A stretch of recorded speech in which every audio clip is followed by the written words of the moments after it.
I stood in my childhood home's living room watching my father, Robert, hand over legal documents to my sister, Lena, who returned from Europe just 1 week ago, after 10 years of absence.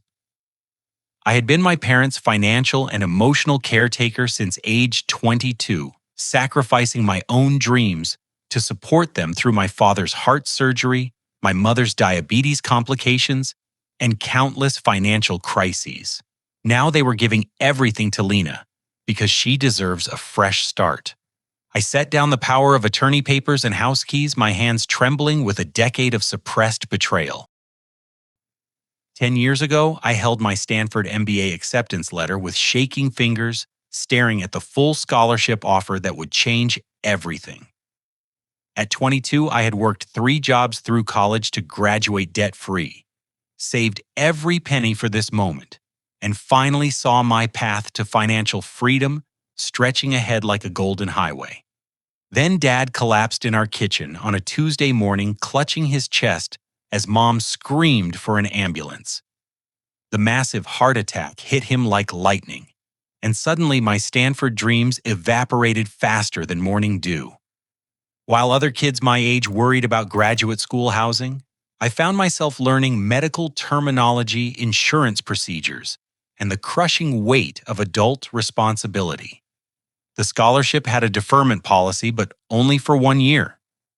Dad's recovery took 18 months. I spent my college fund on his medical bills without hesitation, watching $24,000 disappear into hospital payments, prescription costs, and rehabilitation expenses. Mom's part-time job at the local library barely covered groceries, and Dad's small pension vanished into medical debt faster than water through a sieve.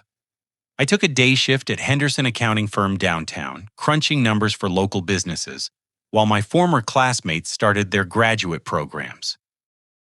The pay covered basic expenses, but medical bills demanded more.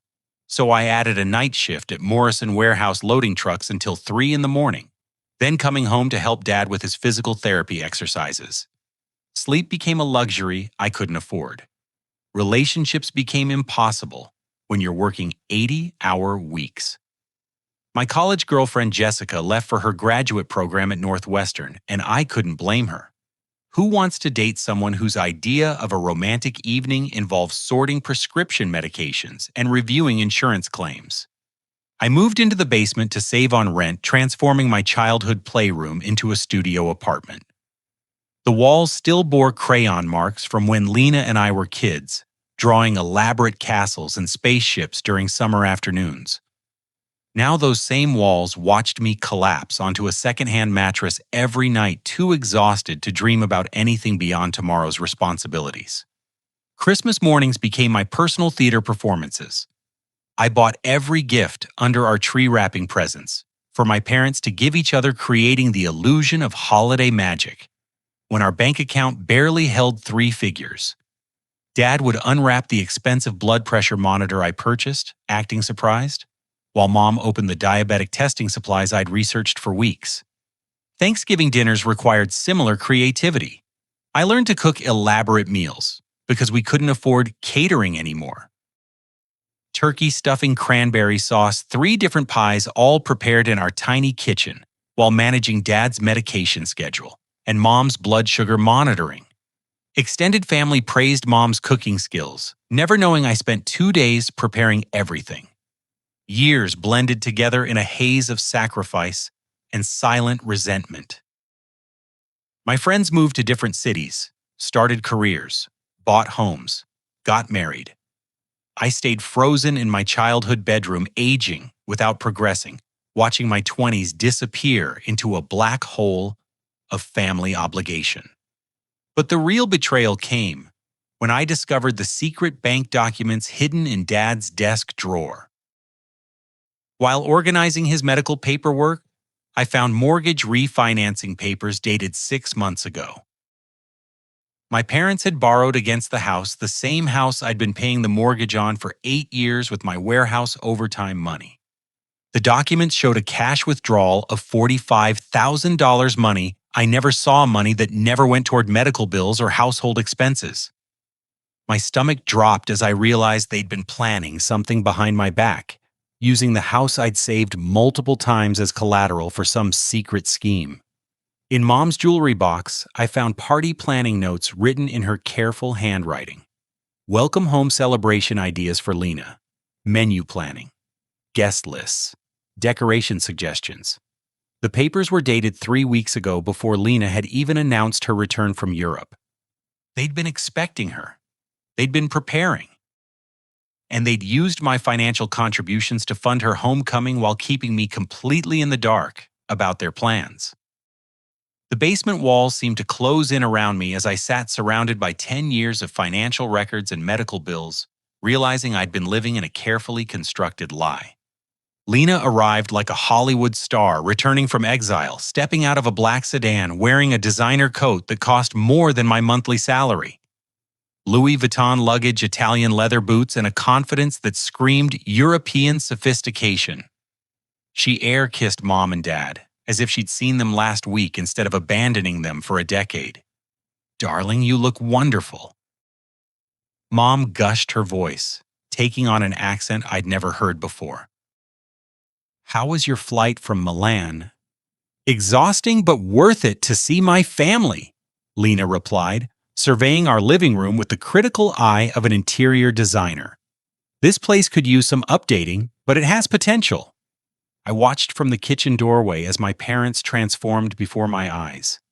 Dad, who hadn't smiled genuinely in months, beamed like a teenager with a crush.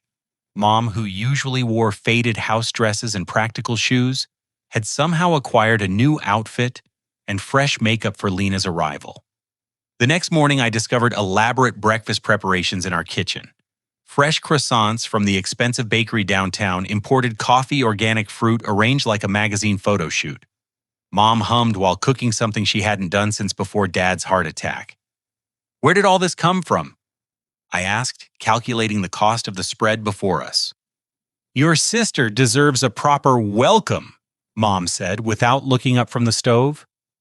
"She's been living on European cuisine for years. I wanted to make something special." Lena descended the stairs, wearing silk pajamas that probably cost more than my car payment, stretching gracefully as if posing for a photo shoot. "This smells divine, Mother.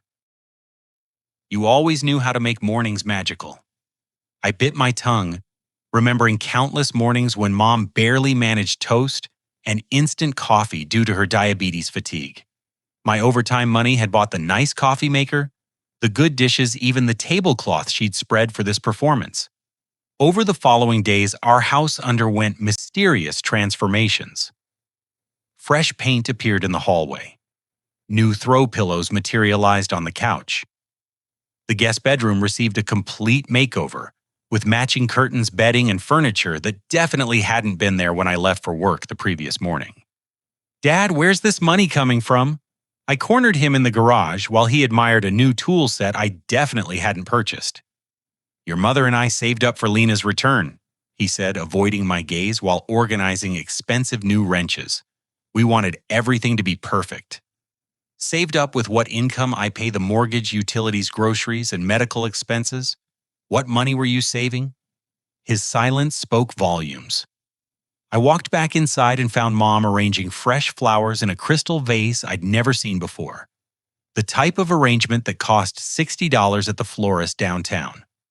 That evening, I discovered the truth while reconciling our household budget. Bank statements showed wire transfers I hadn't authorized, money disappearing from accounts I'd been funding. 3 years of monthly payments to an international account, each transfer precisely timed after my paychecks were deposited. $500 a month for 36 months. I whispered, adding numbers that made my stomach sick. $18,000 sent to Europe while I worked nights to keep this family afloat. When I confronted Dad with the transfer records, he crumpled like old newspaper. She needed help getting established over there. Milan is expensive, and she was trying to build her career in fashion consulting. Career in what she's been playing dress up in Europe while I've been holding this family together with duct tape and overtime pay. What, Maurice Hosp? You don't understand the opportunities she was pursuing. International business connections, cultural experiences, networking with important people. Important people, I've been networking with debt collectors and pharmacy technicians for 10 years, while she's been networking at wine tastings. Mom appeared in the doorway, her new confident demeanor cracking slightly. Your sister was brave enough to chase her dreams, Spencer. You just chose to stay safe. Safe, I chose to stay and take care of you when you were dying in a hospital bed. I chose to sacrifice my Stanford scholarship to keep food on this table. I chose to work myself into the ground so you could afford your medications. Well, that was your choice, Lena said from the living room, her voice carrying that dismissive tone I remembered from childhood. I chose to live my life instead of hiding in other people's shadows. I found myself back in the basement that night surrounded by 10 years of financial records, medical bills, and sacrifice documentation. In a hidden folder labeled Lina's inheritance plan, I discovered their true intentions. Detailed notes about transferring assets, legal consultations, and timeline planning for essentially erasing my contributions to this family. My hands shook as I read Mom's handwriting. Spencer will understand eventually. Lena needs this fresh start more than he needs recognition. He's always been content with small achievements. Small achievements. 10 years of holding their world together, and they considered it small achievements. The law office smelled like old leather and broken dreams. James Patterson. Our family attorney for 30 years sat across from us wearing the expression of a man forced to perform surgery on a healthy patient. His mahogany desk was covered with documents that would legally transfer my entire world to someone who'd been absent for a decade. Before we begin, Patterson said, adjusting his glasses nervously, I want to ensure everyone understands the scope of these transfers. Dad nodded eagerly, while Mom sat primly with her hands folded, both wearing their best clothes for this formal occasion. Lena lounged in her chair like she was attending a board meeting for a company she already owned, occasionally checking her phone with board efficiency. We're transferring the family residence at 421 Maple Street. Patterson continued, his voice growing quieter with each word. The savings account ending in 7492. The investment portfolio managed by Harrison Financial and all life insurance beneficiaries will be changed accordingly. I felt my chest tighten as Patterson listed assets I'd helped build, preserve, or save over the past decade. The house I'd kept from foreclosure 3 separate times. The savings account I'd been funding with warehouse overtime. The investment portfolio I'd researched and recommended when Dad's medical bills were finally manageable. Additionally, Patterson said, glancing at me with what looked like an apology, we have items from the estate of Harold Spencer transferred to Robert upon his father's death in 2015. My grandfather's inheritance, items specifically left to me in his will before he passed away. My throat closed as Patterson listed the vintage car collection sitting in our garage, the 1967 Mustang and 1971 Camaro that I'd spent countless weekends restoring, with my grandfather's ghost guiding my hands. Wait, I managed to croak. Those cars were left to me specifically. Grandpa's will named me as the inheritor of his automotive collection. Well, they've been kept at our house, Mom said with icy precision. Lena has much better taste for classic vehicles. She'll appreciate them properly instead of just using them for errands. Errands. I'd been maintaining those cars, like sacred artifacts, researching original parts, learning restoration techniques, treating them like the precious family heirlooms they represented. To her, my devotion was just running errands. There's also the matter of Spencer's share in Harrison Family Hardware, Patterson added reluctantly. The business established by your great-grandfather in 1948. My blood turned to ice water. The hardware store had been in our family for 3 generations, and Grandpa had specifically left me a 40% stake when he died. I'd been planning to use that inheritance as seed money for eventually starting my own business, maybe opening a second location, or expanding into contracting services. That business has been in our family for decades. I said, my voice rising despite my efforts to stay calm. Great-grandpa built it from nothing. Grandpa expanded it through the Depression and 2 wars. I've been working there summers since I was 15. Lena has international business experience, Dad replied firmly. She understands modern commerce in ways you never learned. The store needs someone with vision to take it into the future. Vision. I knew every customer's name, every supplier's delivery schedule, every seasonal fluctuation in our inventory. I'd been learning that business since childhood, absorbing its rhythms like a second language. But apparently spending 10 years partying in Europe qualified as superior business vision. This seems comprehensive, Patterson said, gathering the documents with hands that trembled slightly. Spencer, are you certain you understand what you're agreeing to? I looked around the room at my family, seeing them clearly, for perhaps the first time in my adult life. Dad avoided my gaze, staring at his hands like they held fascinating secrets. Mom watched Lena with the devotion usually reserved for religious figures, and Lena examined her manicure with the casual indifference of someone accepting a participation trophy. I understand perfectly, I said, standing up from my chair. I understand that 10 years of sacrifice means nothing compared to 1 week of presence. I understand that loyalty is worth less than novelty. And I understand that blood relation doesn't guarantee basic respect or gratitude.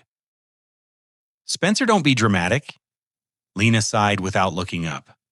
I always was the favorite. Now it's just official. Patterson cleared his throat uncomfortably. Spencer, you might want to consider your options carefully before making any permanent decisions. Sometimes families benefit from taking time to process major changes. His words carried weight beyond their surface meaning, and I caught his meaningful look. Patterson had watched me grow up, had seen my grandfather's pride when he left me. Those cars had witnessed my parents' struggles during Dad's medical crisis. He knew exactly what was happening in this room. Thank you, Mr. Patterson, I said formally. I'll definitely be considering my options very carefully. As we walked to our cars, I felt something fundamental break inside my chest, like a load-bearing wall finally giving way under too much pressure. That night, I sat at my desk in the basement and began writing the letter that would change everything. My hands shook, not with sadness anymore, but with 10 years of accumulated rage finally finding its voice. I packed methodically, separating my possessions from the family items with surgical precision. My clothes books, laptop, a few pieces of furniture I'd purchased myself. Everything else belonged to the family that had just legally erased me from their future. The letter took me 4 hours to write, revise, and perfect. Every sentence contained truth bombs I'd been storing for years, documented evidence they never suspected I'd been collecting, and revelations that would shatter their comfortable illusions about our family dynamics. Dear Lena, I began, my fingers steady now, despite the magnitude of what I was about to unleash. Congratulations on inheriting everything I've built, saved, and sacrificed for over the past decade. Since you're now the official owner of my life's work, I thought you should understand exactly what you've acquired. I detailed every financial contribution with mathematical precision. The $47,000 I'd paid toward the mortgage. The $18,000 in medical bills I'd covered during Dad's recovery period. The $12,000 I'd spent on car maintenance, house repairs, and family emergencies over the years. Numbers don't lie, even when families do. But money was just the beginning. I documented the emotional manipulation I'd endured, the guilt trips deployed whenever I considered my own needs. The constant reminders that good sons sacrifice for their families without complaint. I'd recorded some of these conversations on my phone initially to help track Dad's medical instructions, but they'd accidentally captured much more revealing dialogue. You might be interested to know, I wrote, that I have recordings of Mom and Dad discussing their real opinions about our family dynamics. Apparently, I'm the reliable workhorse who lacks ambition, while you're the free spirit who deserves support for your creative endeavors.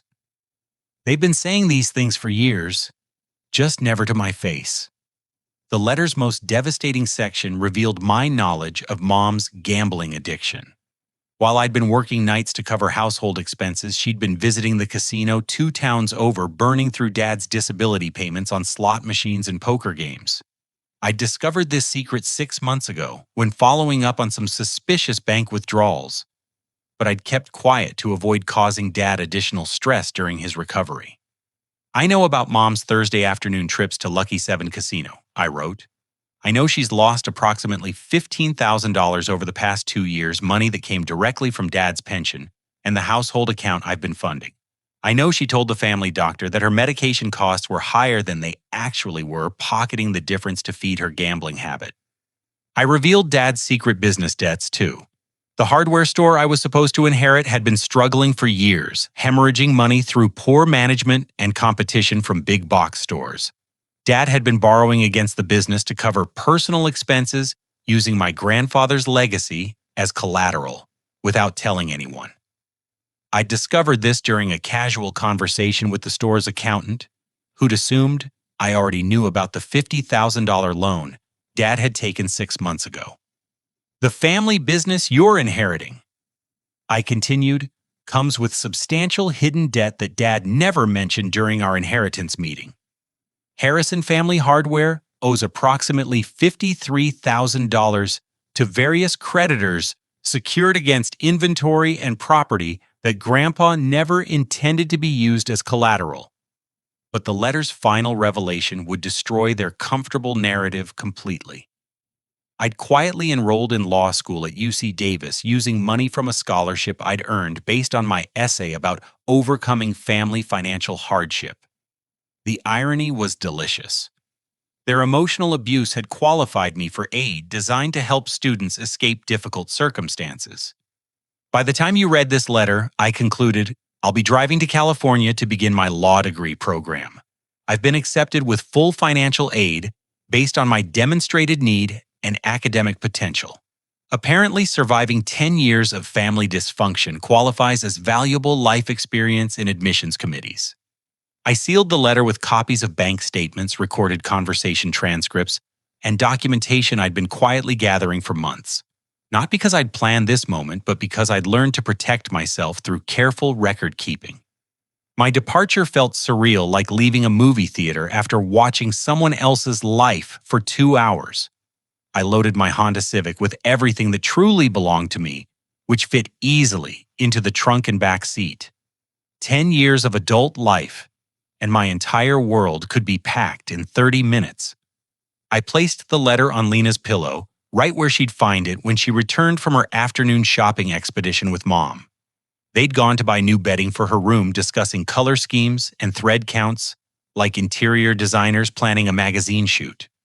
Dad was in his workshop, probably admiring his new tools and planning projects he'd never actually complete. He'd always been better at acquiring equipment than using it productively. I didn't say goodbye, just closed the front door quietly and walked to my car. My phone started buzzing before I'd driven 5 miles, but I let every call go to voicemail. The interstate stretched ahead like a promise of freedom, and I felt something I hadn't experienced in years, genuine excitement about my future. Behind me, the house I'd saved from foreclosure multiple times grew smaller in my rearview mirror. Ahead of me waited law school independence and the chance to build a life based on my own choices instead of other people's emergencies. I'd left them with everything they'd wanted: the house, the money, the cars, the business, and most importantly, Lena. Now they could discover what family life looked like without their reliable workhorse carrying the load. Lena kicked off her designer shoes and stretched lazily across the bed that had been redecorated specifically for her return. Shopping with Mom had been exhausting, but productive. New sheets, matching pillows, even a throw blanket that perfectly complemented the room's fresh paint job. Everything coordinated like a magazine spread, exactly how she preferred her living spaces. She noticed the letter immediately, but assumed it was some welcome home note from Spencer, probably an awkward attempt at sibling bonding. Her brother had always been overly sentimental about family moments, the type of person who saved birthday cards and wrote thank you notes for Christmas gifts. Oh, dear Lena, she read aloud, settling back against her new pillows. Congratulations on inheriting everything I've built, saved, and sacrificed for over the past decade. Her eyebrows raised slightly. Spencer's writing seemed sharper than usual, less careful, and accommodating. She continued reading with growing attention as he detailed financial contributions she'd never known about. $47,000 toward the mortgage, she whispered, sitting up straighter. Spencer paid the mortgage. The letter methodically destroyed every assumption she'd made about their family's financial stability over the past 10 years. Spencer hadn't just been living at home like some failure to launch millennial. He'd been functioning as the family's primary breadwinner while she'd been exploring European cities and building her lifestyle brand. Her hands started shaking as she read about the monthly wire transfers to her European accounts. $18,000 over 3 years' money that had funded her Milan apartment, her weekend trips to Paris, her wardrobe that had impressed so many international connections. Money that Spencer had earned through 80-hour work weeks while she'd been posting Instagram photos from trendy cafes. This can't be right, she said to her empty room. But the documentation attached to Spencer's letter told an undeniable story. Bank statements, transfer records, even copies of her own emails, requesting additional money for various European expenses. The letter's revelation about Mom's gambling addiction hit like a physical blow. Sweet traditional Mom, who made elaborate breakfasts and fussed over home decorating, had been systematically stealing from the family finances to feed slot machine habits at some seedy casino. The medication money, the household allowances, even some of the funds Spencer thought were going toward Dad's recovery, had actually been feeding Mom's secret vice. $15,000 lost gambling. Lena's voice cracked as she read Spencer's careful documentation of their mother's casino visits. The lies about prescription costs, the manipulation of Dad's disability payments. But nothing prepared her for Spencer's revelation about the family business. The hardware store she'd just inherited wasn't a charming family legacy worth preserving. It was a failing enterprise bleeding money through Dad's poor management secured against loans that had already consumed most of its actual value. $53,000 in business debt. She read, her voice rising to a near shriek. Dad borrowed against Grandpa's store to cover personal expenses. The final section of Spencer's letter destroyed her remaining composure entirely. Her brother, the family failure, who'd never amounted to anything beyond local jobs and basement living, had been accepted to law school. Not just any law school, but UC Davis, with full financial aid based on academic merit and demonstrated hardship. Demonstrated hardship? She screamed at the letter as if Spencer could hear her. You're joking. She jumped off the bed, pacing frantically, while rereading sections that made progressively less sense. How had Spencer managed to document everything so thoroughly? How had he been planning law school without anyone knowing? How had their parents managed to hide so many financial disasters while maintaining appearances of stability and success? Her bedroom door flew open as Mom and Dad rushed upstairs, alarmed by her shouting. They found Lena waving Spencer's letter like evidence in a criminal trial, her face flushed with panic and disbelief. Did you know about this? She demanded, shoving the letter toward them. Did you know Spencer paid $47,000 toward this house? Dad's face went completely white as he recognized Spencer's careful handwriting. Mom grabbed the letter with trembling fingers, scanning quickly through financial details she'd hoped would never surface. Where did he get all these numbers? Mom whispered. How does he know about your gambling problem? Lena finished coldly. About Dad's secret business loans. About the wire transfers you've been sending me using Spencer's money. We can explain everything, Dad said weakly, but his words carried no conviction. Spencer's documentation was too thorough, too precise, too devastating to dispute. Explain that you've been systematically stealing from your own son while he worked himself into the ground supporting this family. That you lied to me about where my money was coming from. that I've been living off Spencer's sacrifice, while you told me I deserved everything because I was brave enough to chase my dreams. Mom sank onto Lena's new bed, the expensive bedding they'd purchased that afternoon, suddenly feeling like evidence of their deception. Spencer always seemed fine with helping out. He never complained about his contributions. Because you manipulated him into thinking it was his obligation, Lena screamed, waving bank statements that showed the true scope of Spencer's financial support. Because you made him feel guilty for even considering his own needs. She tried calling Spencer's phone, but every call went straight to voicemail. His cheerful recorded message, the same one he'd had for 3 years, sounded mockingly normal given the circumstances. "Spencer, you need to call me immediately," she said after the beep.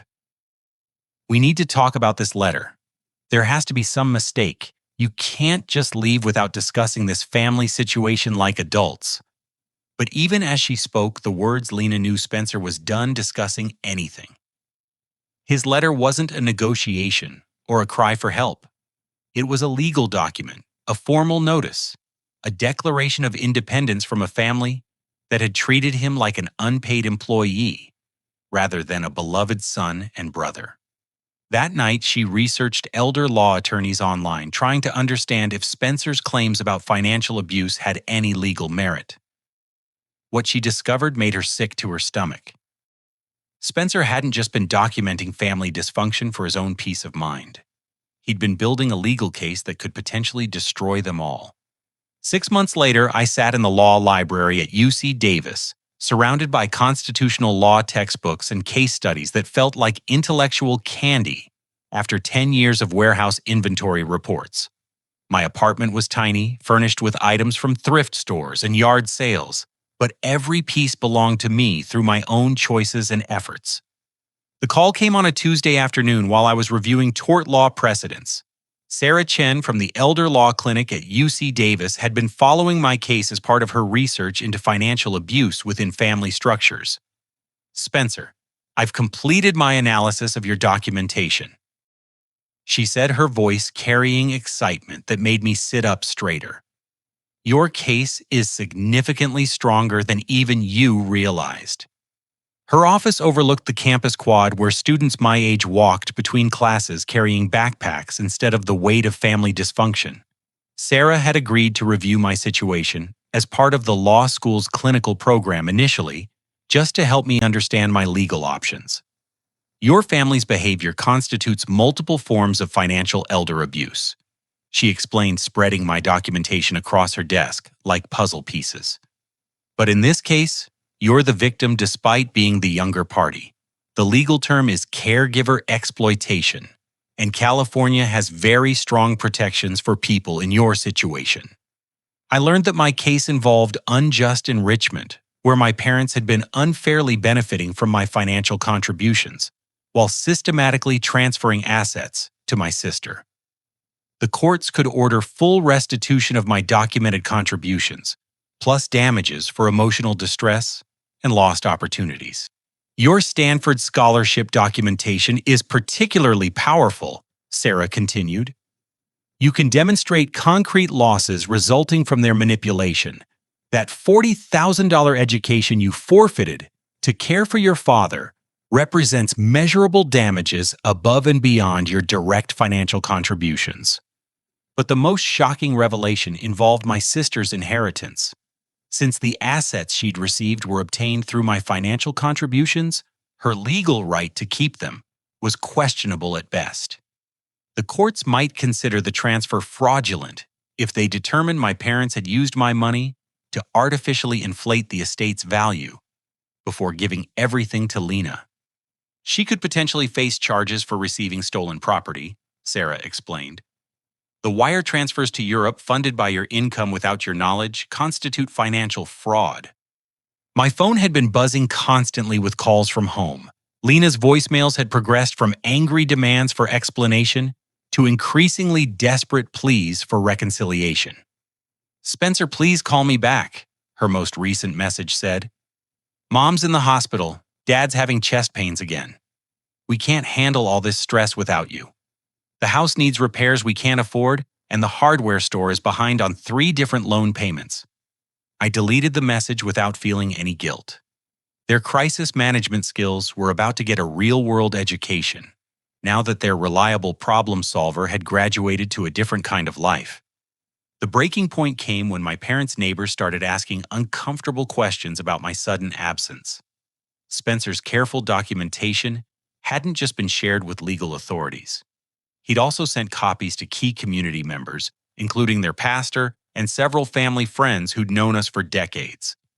Mrs. Henderson from next door called Mom directly after reading Spencer's summary of the family's financial dynamics. "Margaret, I had no idea Spencer was supporting your household. When he helped us with our tax preparation last year, he never mentioned that he was basically running your family's finances."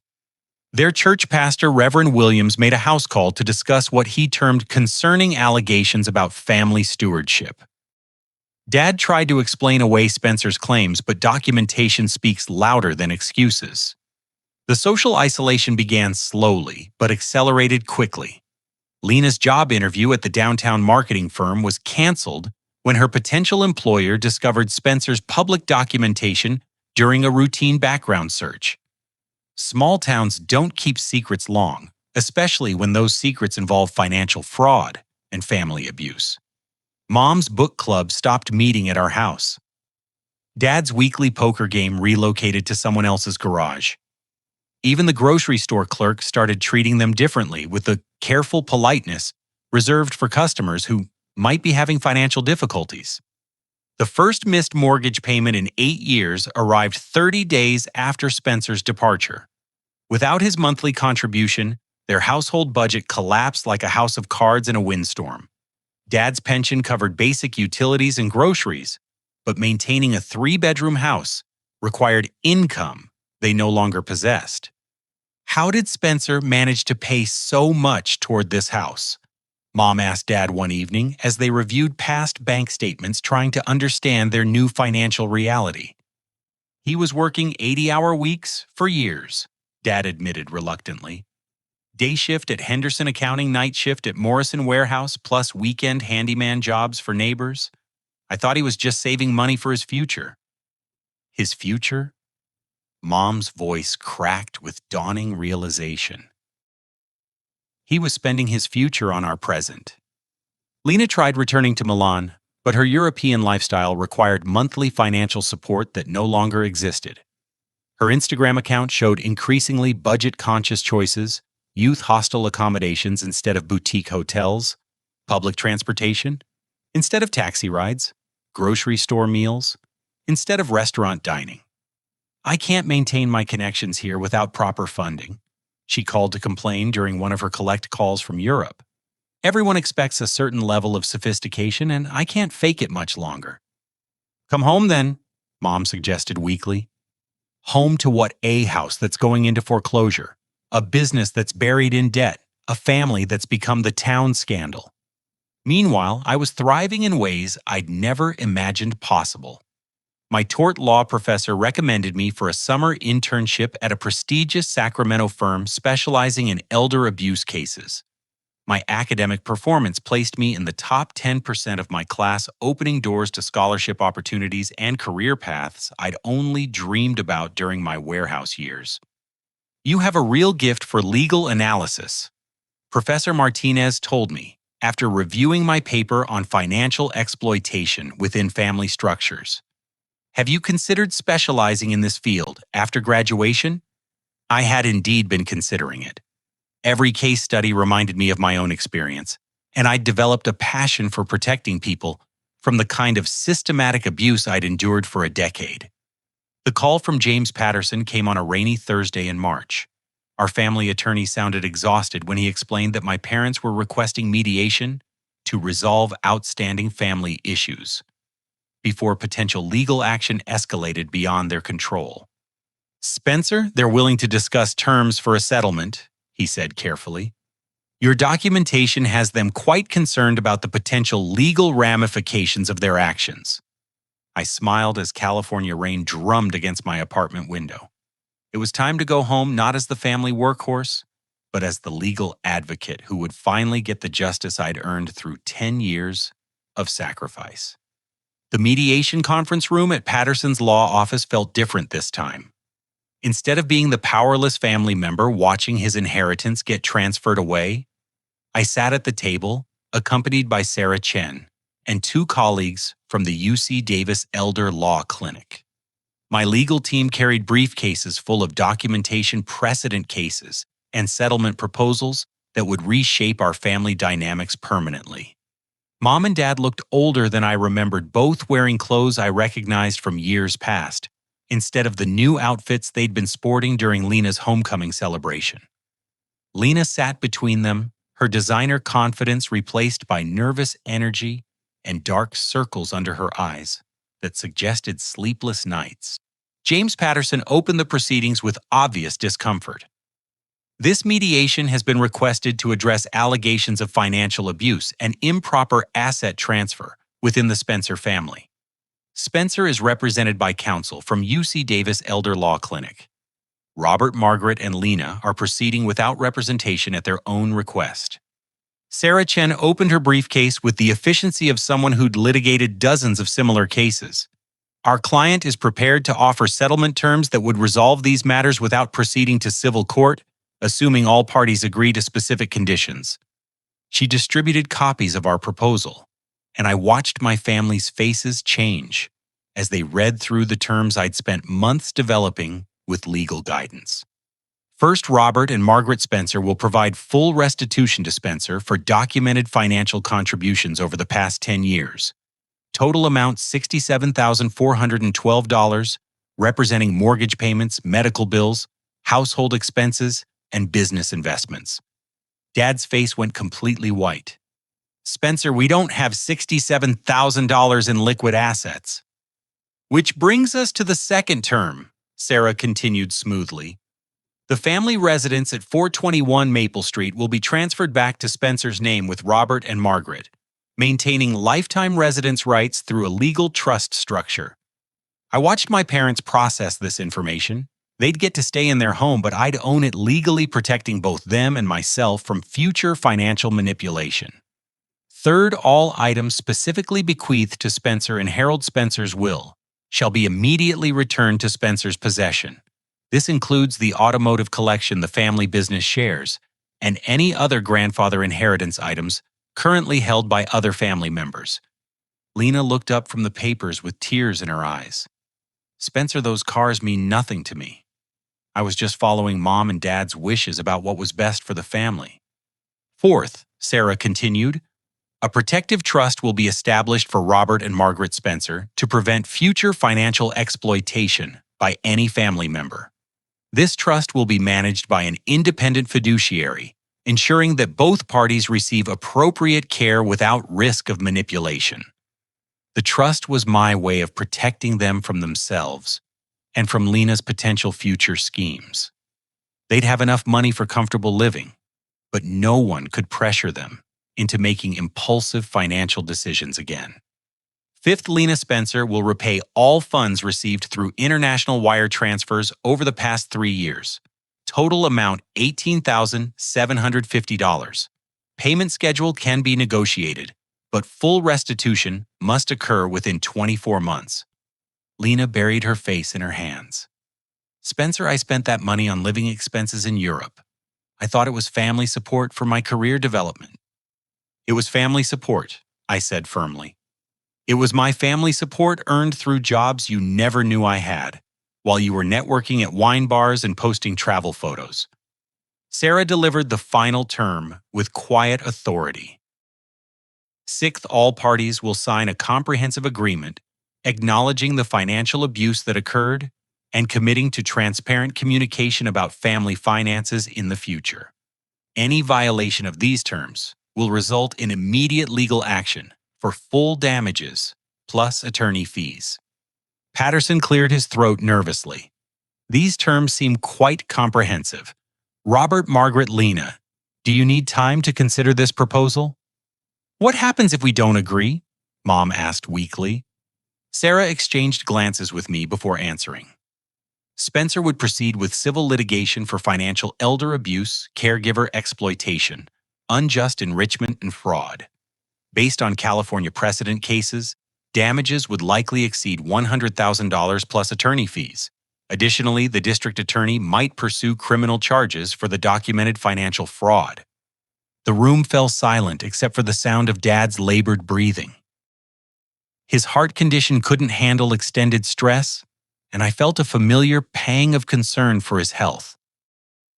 But this time my worry was balanced by recognition that protecting myself legally was also protecting him from future manipulation. Spencer. Dad said finally, "I owe you an apology that's about 10 years overdue.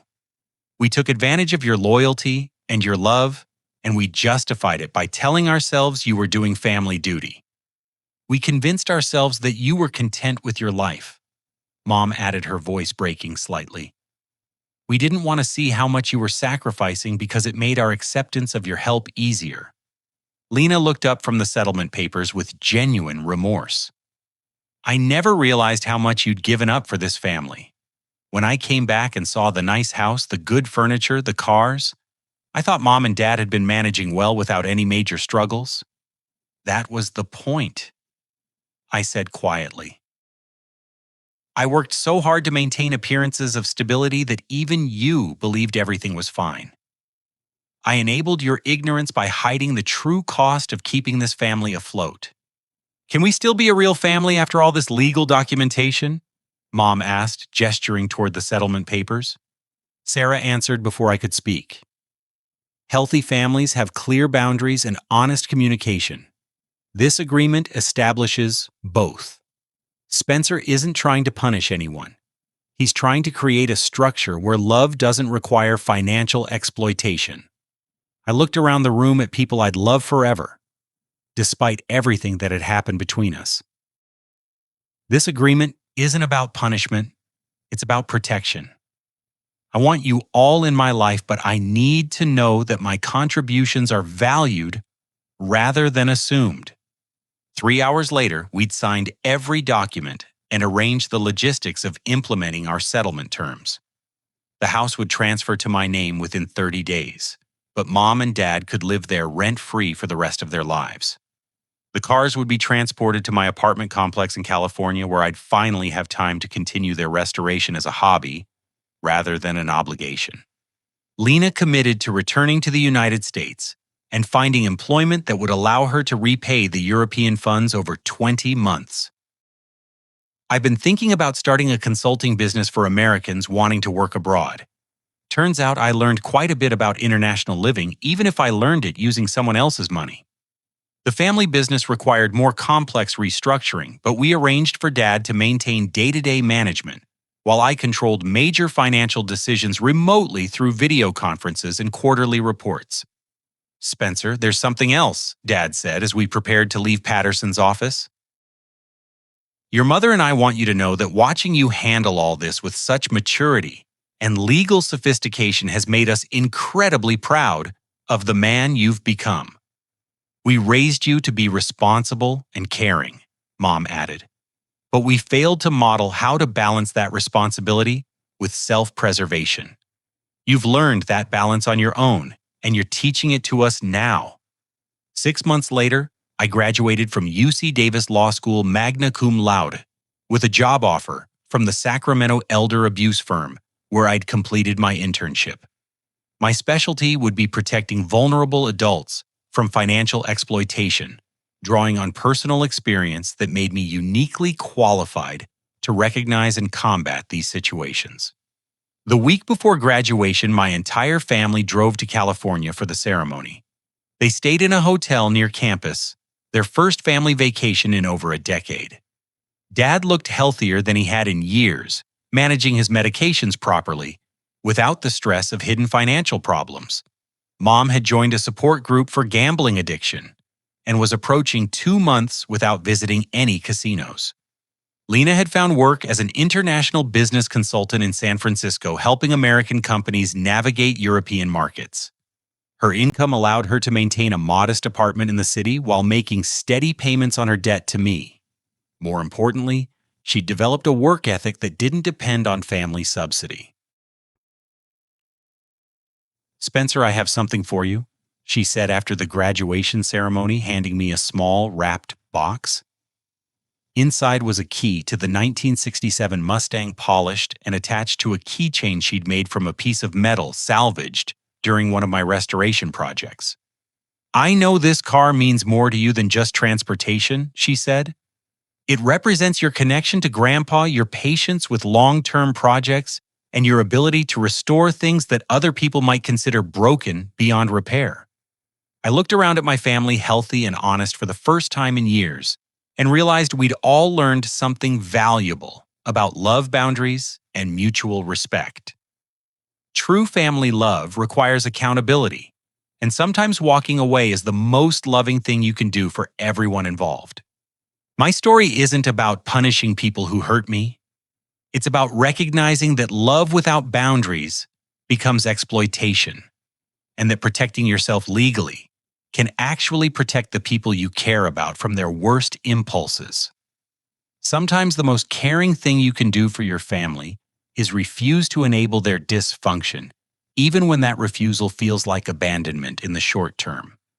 The greatest gift I gave my family wasn't 10 years of financial support.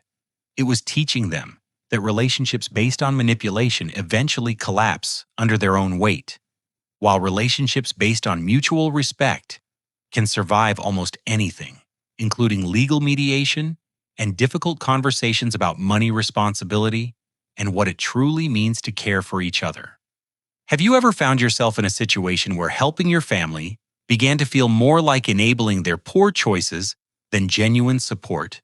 Sometimes the people we love most need boundaries more than they need rescue, and learning to say no can be the most loving word in our vocabulary.